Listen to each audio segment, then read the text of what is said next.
I stayed late that October night because someone had to inventory the basement. The Silver Hound had been my workplace for 3 years, and I thought I knew every corner of that Lewiston bar.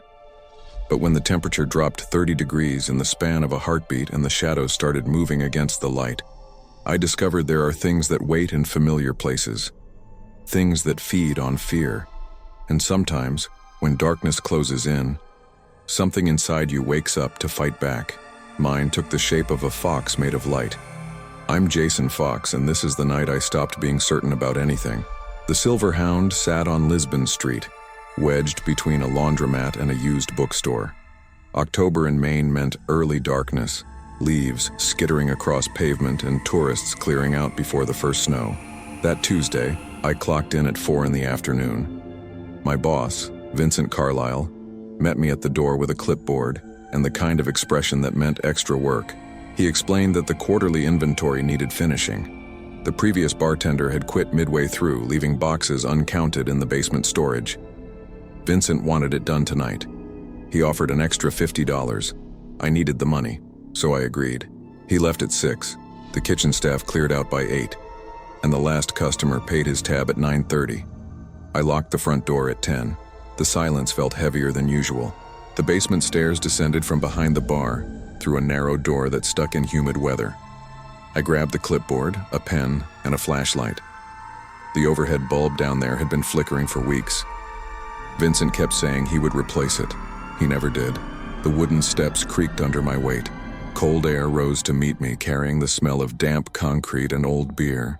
The bulb buzzed when I pulled the chain, casting weak yellow light across metal shelving units loaded with liquor boxes, kegs, and miscellaneous supplies. I started counting bottles of whiskey, checking labels against the inventory sheet. Around bottle 30, the temperature changed. It happened fast. One moment I felt comfortable in my long sleeves. The next, my breath fogged in front of my face. I stopped counting and looked around. The bulb flickered twice, steadied, then flickered again. I told myself it was just the old wiring. But goosebumps prickled up my arms, and not from the cold. Something felt wrong. I returned to counting, faster now. My handwriting got messier as I rushed through vodka, gin, rum. I wanted to finish and get back upstairs. The bulb flickered again, stayed dark for 3 full seconds, then came back. In that darkness, I heard something move. Not the skitter of a mouse or the settling of old building. Footsteps, deliberate and slow, crossing the concrete floor behind me. I spun around. Nothing there. Just shelves and shadows and the far wall with its water stains shaped like reaching hands. My heart hammered against my ribs. I forced myself to breathe slowly, to think rationally. Old buildings made sounds. Temperature fluctuations happened. I was alone, tired, and letting my imagination run. I turned back to the inventory. The footsteps came again, closer this time. I grabbed the flashlight and swept the beam across the basement. The light caught dust motes floating in the air, spiderwebs in the corners, the dull gleam of metal shelving. Nothing else. But when I lowered the flashlight, I noticed something I had missed before. In the far corner behind the last shelf unit, a door I had never seen stood slightly ajar. I had been down here hundreds of times. I knew this basement. There was no door in that corner, yet there it was, wooden and old, its surface covered in peeling paint, the gap between door and frame showing only darkness beyond. Every instinct screamed at me to leave. Go upstairs, lock this door, come back in daylight, but curiosity overrode caution. I had to know if I was losing my mind or if something genuinely strange was happening. I crossed the basement, my footsteps echoing, and stopped in front of the door. The cold intensified near it. My fingers felt numb. I reached out and pushed the door wider. It swung open on silent hinges. Beyond lay another room, smaller than the main basement, with walls of rough stone instead of concrete. A single candle burned in the center of the floor, its flame impossibly steady in the cold air. The light revealed symbols carved into the walls, spiraling patterns that hurt to look at directly. And standing in the shadows beyond the candlelight, something waited. I could not see it clearly. My eyes refused to focus on its shape, but I felt its attention lock onto me with the weight of a physical touch. The temperature plunged further. Ice crystals formed on my breath and fell like snow. Then it spoke. The voice came from everywhere and nowhere, a whisper that bypassed my ears and formed directly in my mind. It did not use words I recognized, but I understood the meaning. It was hungry. It had been hungry for a very long time, and I had just opened the door. Terror hit me like a wave. Pure animal fear that turned my legs to water and made my vision narrow to a tunnel. I tried to step back. My feet would not move. The thing in the shadows glided forward, and I saw it properly for the first time. It had too many angles, limbs that bent in wrong directions, a face that shifted between human and something else, eyes that reflected the candlelight like mirrors. It reached toward me, fingers extending, and where they passed through the air, reality seemed to tear, showing darkness underneath. I could not breathe, could not think. The cold burned in my lungs. My hands shook so badly the flashlight fell from my grip and clattered on the stone floor. The beam spun and went out. Only the candle remained, and it was not enough light to push back what was coming. The entity touched me. Its fingers passed through my jacket like smoke, but where they made contact, agony shot through my chest. Not physical pain, something deeper. It felt like it was pulling at the core of who I was, unraveling me piece by piece. Memories flashed before me, disconnected and chaotic. Childhood moments, conversations with friends, nights working at the bar, all of it spooling out like thread from a spool. I was dying. I knew it with certainty. This thing was consuming me, erasing me, and there was nothing I could do to stop it. But something inside me refused to accept that. I do not know where the thought came from. Maybe desperation, maybe some buried instinct for survival. But in that moment of absolute terror, I remembered something I had read years ago. Some fantasy book about a spell that conjures protection from dark forces. A spell that manifests your strongest positive emotion as a physical guardian. The concept was fiction, invented by a writer for entertainment. Yet in that basement, facing something that should not exist, I reached for it anyway. I focused on the happiest memory I could grasp. Not a specific moment, but a feeling. The warmth of friendship. The satisfaction of a job well done. The simple pleasure of a quiet morning with coffee and sunlight. I gathered that feeling, compressed it, and pushed it outward with every ounce of will I possessed. Light exploded from my chest. It came out in a rush, brilliant silver white, so bright I had to close my eyes. The entity shrieked a sound that made the stone walls vibrate. I felt its grip on me release. When I opened my eyes, I saw it. A fox made of light stood between me and the darkness. It was not quite solid, more like luminous mist shaped into a recognizable form. Silver fur that moved like mercury, eyes that glowed with inner fire, a tail that left trails of light in the air. It turned its head to look at me, and I felt recognition pass between us. This was part of me, manifested, given shape by need and terror and the refusal to surrender. The entity lunged at it. The fox moved faster, a blur of silver that dodged and circled. Where the light touched the shadows, they burned away, hissing and writhing. The entity tried to retreat into its corner, but the fox pursued, relentless, until the thing was pressed against the stone wall with nowhere left to go. Then the fox opened its mouth and breathed light. The entity came apart like smoke in wind, shredding into wisps that dissolved into nothing. Its scream faded to silence. The candle flame guttered and went out. For a moment, the only illumination came from the fox itself, standing in the center of the now empty room, its light reflecting off the carved symbols on the walls. It looked at me one more time. I felt gratitude, or maybe that was just projection. Then the light faded, and the fox dissolved into sparks that floated upward and vanished. I stood in absolute darkness. My flashlight had rolled against the far wall. I stumbled toward where I remembered it falling, my hands outstretched, my breathing ragged. When my fingers finally closed around the metal casing, I squeezed the switch. The beam cut through the dark, illuminating the stone room. Empty. Just walls, floor, and the candle stub on the ground. No symbols. The wall was blank stone, water-stained and crumbling but unmarked.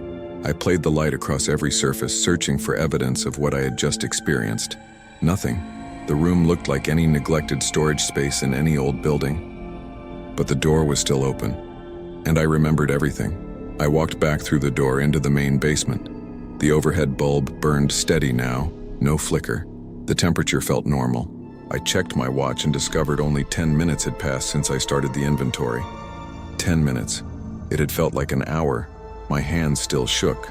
I climbed the basement stairs, closed the door behind me, and sat at the bar in the empty building. My reflection stared back at me from the mirror behind the bottles, pale and wide-eyed. I looked like someone who had seen a ghost, or something worse. I did not finish the inventory that night. I locked up the bar, drove home, and sat in my apartment until dawn, too wired to sleep. Every time I closed my eyes, I saw the entity reaching for me. But I also saw the fox, made of light and will, standing between me and the darkness. The next day, I called in sick. Vincent sounded annoyed but did not push.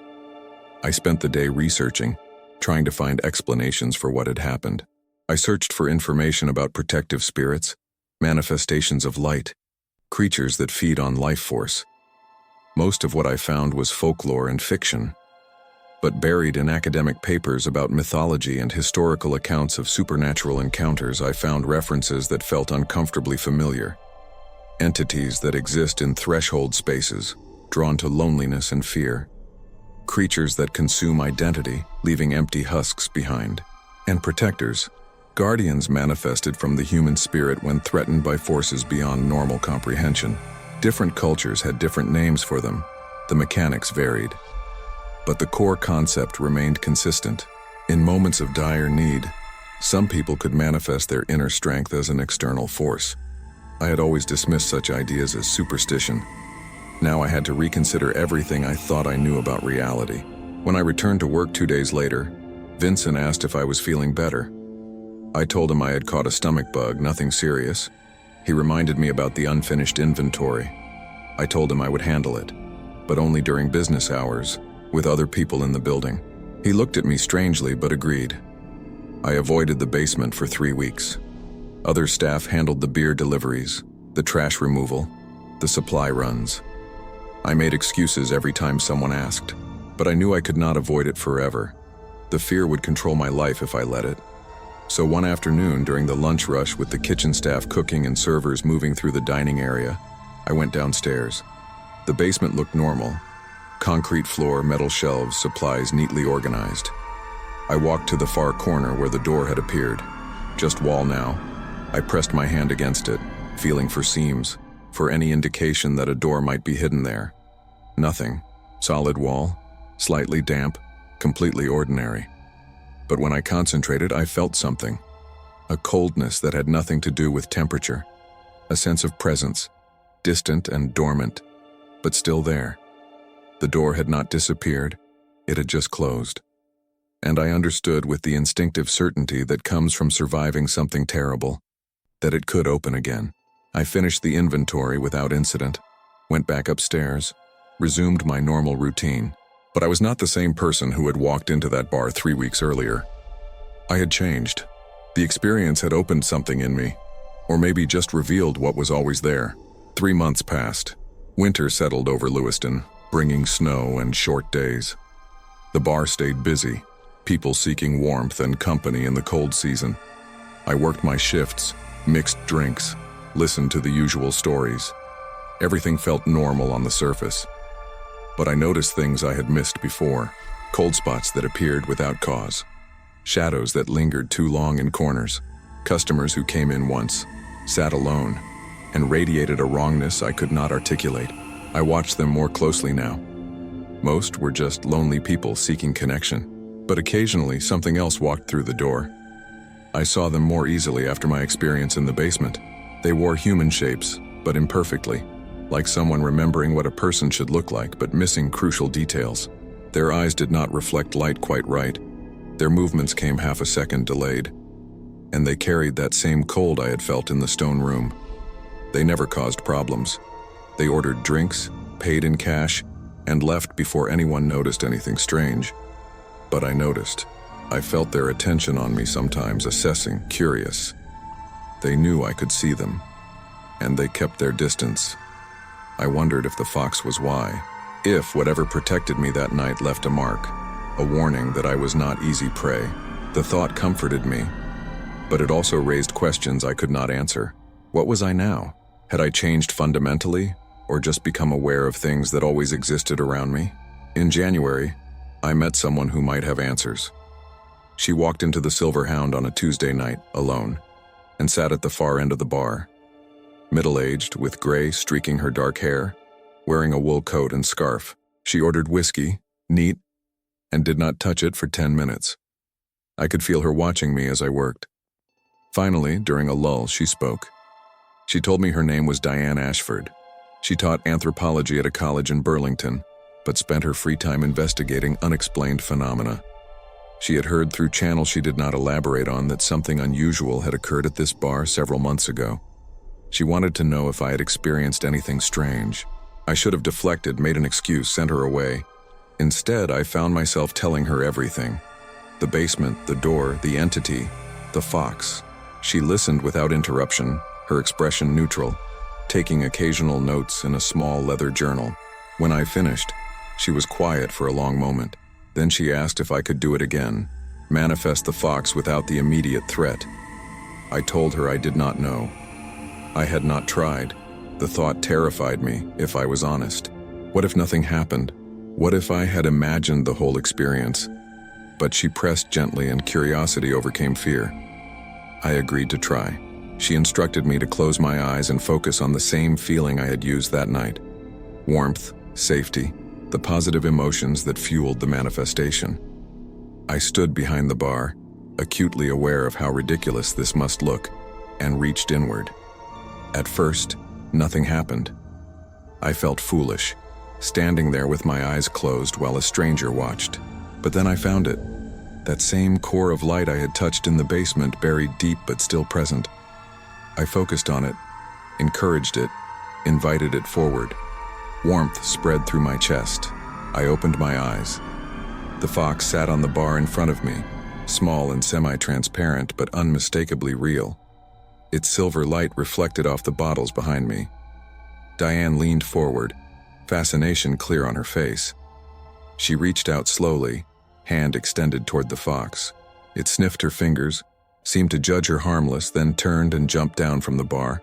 It circled my legs once, leaving trails of light, then faded away. Diane sat back, a small smile on her face. She told me I was extremely rare. Most people never manifested protective spirits, and those who did usually required years of training and practice. The fact that I had done it instinctively under duress suggested natural aptitude.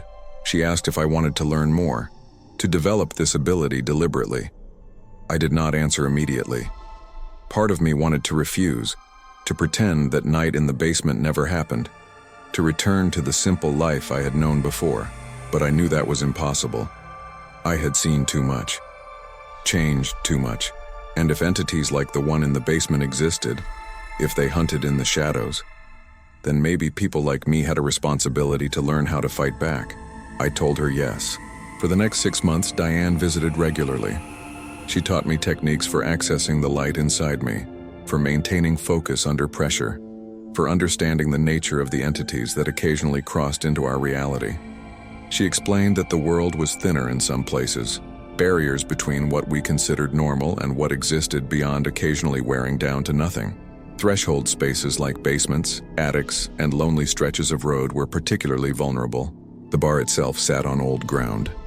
Before the Silver Hound, another bar occupied the space. Before that, a residence. Before that, empty land where something terrible had happened in the distant past. Violence and tragedy created resonance, echoes that attracted certain kinds of attention. The entity in the basement had likely been waiting for decades, maybe longer, for someone to open that door. I asked why I saw the door when others did not. Diane suggested that some people were naturally sensitive to these thin places, able to perceive what others missed. Stress, isolation, and fear could heighten that sensitivity. I had been alone, tired, and increasingly unnerved. The perfect conditions for the door to appear, but the fox was entirely mine. My will, my strength, my refusal to be consumed. Diane said that was the most important lesson. The entities could only take what we surrendered. As long as we fought back, as long as we manifested light against the darkness, we had a chance. I practiced regularly. Summoning the fox became easier with repetition. At first it appeared small and transparent, barely more than a shimmer. But as I grew stronger, more confident, it solidified. Soon I could maintain the manifestation for several minutes without significant effort. The fox moved independently, responding to threats I perceived but always tethered to me by threads of light I could feel but not see. Other changes occurred. I noticed the cold spots before they intensified. I felt entities approaching before they entered the bar. Twice I saw doors that should not exist appearing in corners, and both times I kept my distance, refusing the invitation. The doors faded after several hours, baffled by the lack of curiosity. In June, Diane stopped visiting. She said I had learned everything she could teach. The rest would come from experience. She gave me her contact information and told me to call if I ever needed help or advice. Then she returned to Burlington, leaving me to navigate this strange new reality alone. I continued working at the Silver Hound. Vincent never noticed the changes, or if he did, he never mentioned them. The kitchen staff, the servers, the regular customers all carried on as normal. Only I saw the shadows moving wrong, felt the cold that signaled something watching, and only I summoned light to push it back. Some nights were quiet, others less so, but I was never caught off guard again. The fox waited inside me, ready to emerge the moment I needed it, and in the darkest corners of the bar in the basement where the door once opened, the entities kept their distance. They learned. I was not prey. I was something else. By October, a full year after my first encounter, I had developed a routine. Check the cold spots, monitor the shadows, maintain awareness of everyone who entered the bar. Most were normal people seeking drinks and conversation, but occasionally something else walked through the door, and I watched it until it left. One night, a regular named Vincent Hartley, no relation to my boss, asked if I ever felt like I was being watched at work. He mentioned cold spots near the basement door, shadows that seemed to move when he was not looking directly at them. He laughed as he said it, dismissing his own observations as imagination. But I heard the uncertainty in his voice. I told him old buildings had quirks, temperature fluctuations, settling foundations, tricks of light. All true as far as it went. But I also told him to trust his instincts. If something felt wrong, leave the area. Do not investigate alone. Do not open closed doors in isolated places. He looked at me oddly, then nodded, as if confirming a suspicion he had not wanted to voice. He never mentioned it again, but I noticed he stopped going near the basement. I wondered sometimes if I should warn people more directly. Tell them what existed in the spaces between ordinary reality, about entities that fed on fear and loneliness. But who would believe me? I barely believed it myself most days, and Diane had cautioned against spreading awareness too broadly. Knowledge could protect, but it could also attract attention. The entities noticed those who noticed them. Better to work quietly, to protect where I could, and let most people remain safely ignorant. The anniversary of my first encounter came and went without incident. The basement stayed empty of supernatural threats, though I still felt the residual cold in the far corner. The door never reappeared. Maybe the entity had been solitary, a unique horror rather than one of many. Or maybe my presence kept others away. I would never know for certain. What I did know was that my life had fundamentally changed. I was a bartender who served drinks and listened to stories, yes. But I was also a guardian of sorts, standing watch against things that hunted in the dark. The fox inside me, made of light and will, was proof that humans could fight back, that we were not helpless prey, that in our darkest moments we could manifest something powerful enough to push back the shadows. I still wonder sometimes if that October night was real, or some elaborate hallucination brought on by stress and isolation. But then I summon the fox, feel its warmth, see its silver light reflecting off the bar mirror, and I know it happened, all of it. And I survived by refusing to surrender. The entities are still out there. I feel them sometimes, testing the edges, looking for weak points. But as long as I stay vigilant, as long as the light inside me burns, they cannot get through. So I tend bar, mix drinks, listen to stories, and when the shadows move wrong, when the cold settles without cause, I remember that night in the basement. I remember the terror, yes, but more importantly, I remember the fox. And I know that whatever comes through that door next time, I will be ready. Some people never encounter the darkness lurking at the edges of reality. They live full lives without ever knowing what waits in threshold spaces, in forgotten corners, in the gaps between heartbeats. I envy them sometimes. But I also know that if the darkness comes for them, they will be defenseless. I am not defenseless. None of us have to be. The light is always there, buried deep, waiting for the moment we need it most. The trick is believing it exists, believing in yourself enough to call it forward, and refusing, absolutely refusing, to let the darkness win. The fox taught me that, and I will carry that lesson for the rest of my life. Looking back now, I realize that October night was not just about survival. It was about discovery. I discovered I was stronger than I believed, that humans carry light inside us, real and powerful, capable of manifesting when we need it most, that the world is stranger and more dangerous than most people realize, but also more wondrous. I discovered that fear is natural, but surrender is a choice, and I chose differently. The entities will always exist. They are part of reality, woven into the fabric of spaces between spaces. But so are we. So is the light we carry. And as long as people like me stand guard, as long as we manifest our foxes of light and will, the darkness cannot consume everything. That is worth remembering, worth fighting for, worth the cold nights and the shadows and the constant vigilance. Because at the end of the day, we are not just bartenders or teachers or any other ordinary profession. We are guardians, and the light we carry makes all the difference. Have you ever felt that sudden drop in temperature? That sense of being watched when no one is there? Have you ever seen shadows move against the light, or felt drawn to open doors that should not exist? Maybe you have, and maybe you have dismissed it as imagination. But what if it was not? What if your instincts were right, and something really was there, testing you, measuring you, waiting for weakness? I would love to know where you are listening from tonight. Drop your city or state in the comments. It always amazes me how far these stories travel. How many people out there have felt the same unexplainable cold, the same watching presence. We are not alone in this, not by a long shot. Have you ever experienced something that defied explanation? Felt a presence that should not exist? Seen something that made you question everything you thought you knew about reality? Share your story in the comments. I read every single one.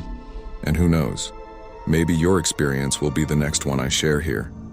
Maybe your story will help someone else realize they are not crazy, that the strange things they have witnessed are real. If this story resonated with you, if it made you think twice about the shadows in the corner or the cold spots in your home, hit that like button and subscribe to the channel. I have got plenty more stories where this came from, experiences that will make you question the nature of reality itself. See you in the next story. And remember, when the darkness comes, the light is always there. You just have to reach for it.